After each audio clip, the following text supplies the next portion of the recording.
Vous ne ressemblez pas à quelqu'un d'important. Ce sont les derniers mots que la caissière a prononcés avant que son monde ne s'effondre. Ce qu'elle ne savait pas, elle venait de jeter à la poubelle l'identité de la femme derrière un contrat de 2 milliards de dollars. Le silence avant la tempête. Dans le calme froid d'un aéroport international, tout semble parfaitement huilé. Les écrans affichent les départs, les annonces résonnent comme des battements mécaniques, et les voyageurs pressés glissent entre les allées comme des ombres anonymes. Parmi eux, une femme noire, gronde, élégante, enveloppée dans un manteau sobre mais taillé sur mesure, avance à pas lents. Son regard est droit. Ses gestes sont calmes. Tout en elle dégage une autorité tranquille. Ce n'est pas une célébrité, pas une mondaine, mais quelque chose en elle fait taire le bruit autour. Elle arrive au comptoir d'accès VIP. Une caissière, la trentaine nerveuse, mâche son chewing-gum comme une horloge. Elle lève les yeux à peine, prend la carte d'identité tendue. Une pause, un silence, puis son visage se crispe. Son regard passe de la carte à la femme, de la femme à la carte. Elle la retourne, plisse les yeux, ricane. Non, mais sérieusement, vous êtes PDG de quoi? Exactement? D'une page Instagram? Elle éclate d'un rire sec, un rire qui ne cherche ni complicité ni humour. Un rire qui juge.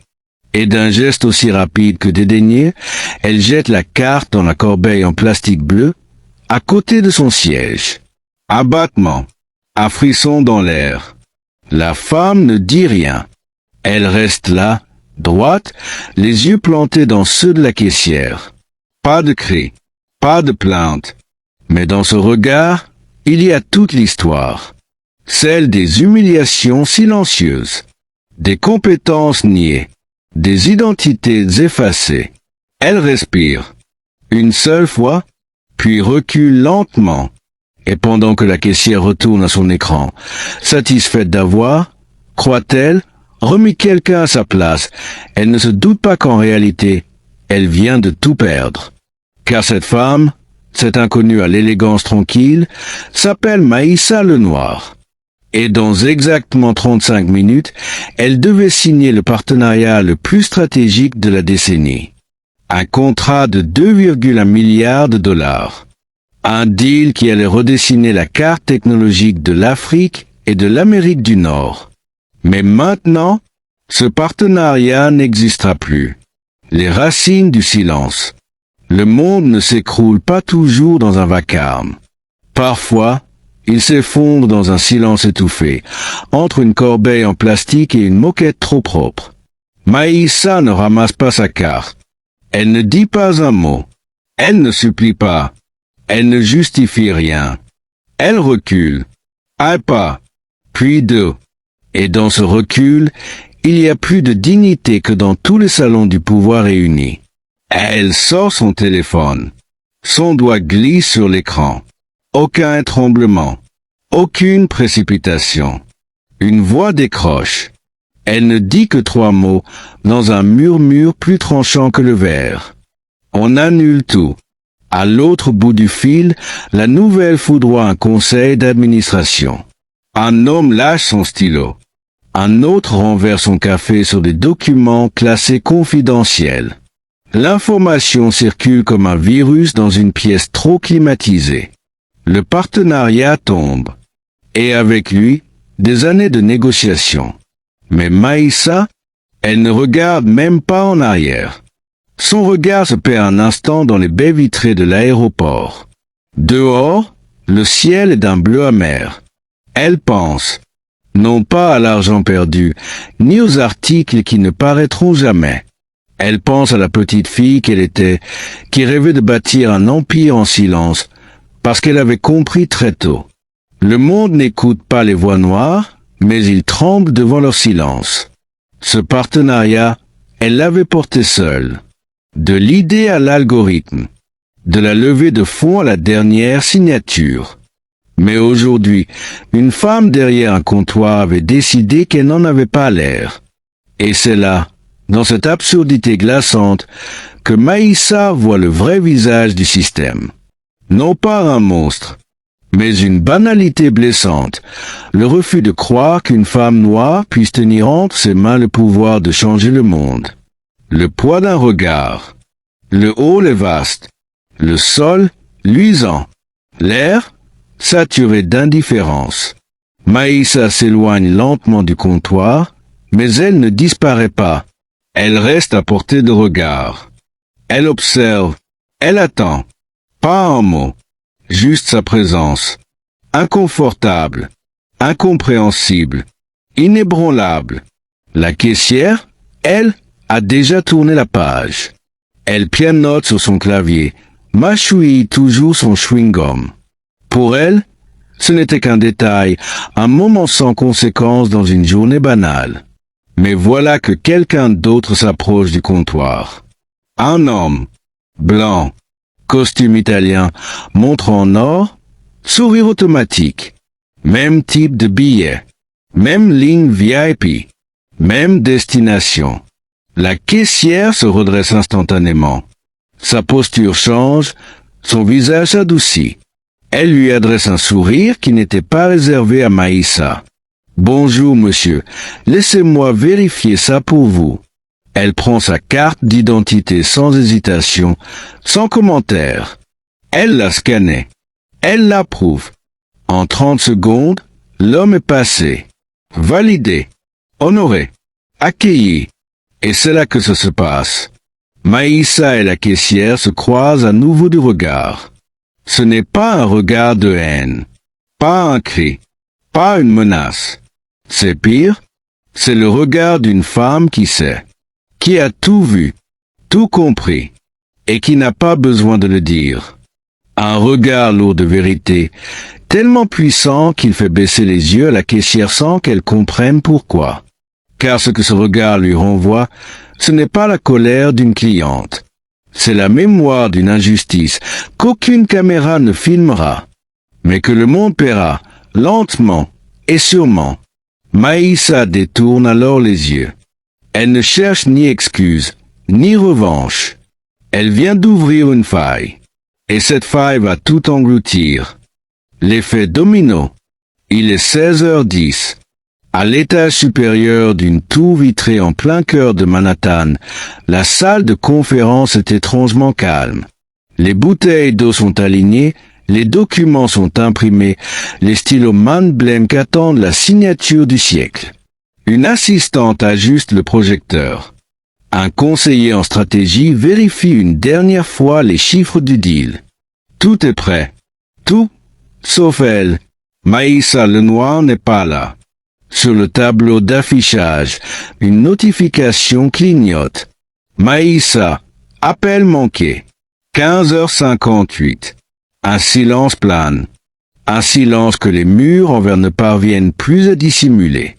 Le PDG du groupe américain, Walter Grimm, regarde sa montre. Encore, puis encore. Il tente de cacher l'anxiété qui grandit, mais chaque seconde l'enfonce davantage dans le doute. Il finit par décrocher son téléphone. Maïssa, où êtes-vous? Le partenariat est prêt, on vous attend. La voix qui lui répond est calme. Terriblement calme. Trop calme. J'étais là, vous ne m'avez pas reconnu. Puis, plus rien. L'appel se termine. Sans explication. Sans cri, juste une fin glaciale. À 16h15, les avocats quittent la salle. À 16h18, un conseiller de la Maison-Blanche appelle pour comprendre pourquoi un partenariat aussi stratégique vient de s'évaporer. À 16h22, l'information fuit dans les marchés privés. Le deal Lenoir, Grimm est mort. Les actions chutent. Les analystes paniquent. Les concurrents exultent. Un simple regard mal placé, un badge rejeté, une femme méprisée. Et c'est tout un empire qui commence à se fissurer. Mais personne, absolument personne, n'ose en parler publiquement. Car ils savent. Ils ont tous vu cette femme, un jour, dans un sommet, dans une conférence, dans un article de Forbes. Et ils savent que si elle est capable de faire tomber un partenariat d'1 milliard, elle est aussi capable de bâtir quelque chose de 1000 fois plus puissant. Sans eux, une femme, un monde. Le monde n'a pas toujours besoin de témoins pour trembler. Parfois, il suffit qu'une femme décide de se taire pour que tout s'effondre autour d'elle. Maïssa n'a rien posté sur les réseaux. Aucun tweet, aucune interview, pas de communiqué de presse. Et pourtant, dans les hautes sphères, son silence résonne plus fort qu'un scandale. Ce soir-là, à New York, un dîner d'affaires tourne court. Un financier à la mâchoire serrée murmure à son voisin. « Tu as entendu? C'est le noir. » Elle s'est retirée. Pas un mot, pas une trace. Les regards se croisent, inquiets. Certains essaient de deviner. D'autres se contentent de comprendre. Elle a vu. Et elle a choisi. Dans les jours qui suivent, les messages affluent. Désolé pour ce qui s'est passé. C'était inacceptable. Reparlons du partenariat. On peut s'arranger. Mais Maïssa ne répond pas. Elle est ailleurs. Elle est déjà au chapitre d'après. Dans son appartement surplombant Johannesburg, elle relit les plans d'une initiative qu'elle gardait pour plus tard. Un projet personnel, resté dans l'ombre. Une plateforme d'investissement entièrement dédiée aux talents noirs sous-financés, aux femmes ignorées, aux idées étouffées avant même d'avoir un micro. Car ce que ce jour à l'aéroport lui a rappelé, ce n'est pas qu'elle était rejetée. C'est que malgré ses milliards, ses diplômes, ses réussites, le système continuait de la juger selon la couleur de sa peau avant la lumière de son génie.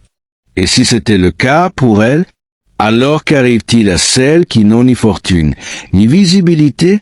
Ce soir-là, devant la baie vitrée, elle prend une décision. Pas une revanche, pas une vengeance, une vision. Et à cet instant, Maïssa Lenoir n'est plus simplement la femme qui a fait tomber un deal. Elle devient celle qui va redéfinir les règles du pouvoir. La leçon oubliée. L'onde de choc n'a pas de couleur. Mais son épicentre, cette fois, porte un nom, Maïssa Lenoir. Le lundi suivant, les premières fuites médiatiques apparaissent. Des fragments, des murmures, rien d'officiel. Mais une question, elle, revient partout, comme une brûlure silencieuse. Pourquoi une femme comme elle, à ce niveau, a-t-elle subitement annulé un accord de 2 milliards? Chez Green Corp, le silence est devenu politique. Aucune réponse. Pas un mot dans la presse. Mais des têtes tombent. La caissière de l'aéroport, renvoyée dans l'heure. Le directeur de la relation client, suspendu. Le responsable des VIP, poussé à la démission. Mais il est trop tard, car ce que ces sanctions révèlent, ce n'est pas un sursaut de justice. C'est la panique d'un système pris sur le fait. Les investisseurs s'interrogent. Les actionnaires s'inquiètent. Et dans les couloirs de l'élite économique mondiale, un mot devient subitement intouchable.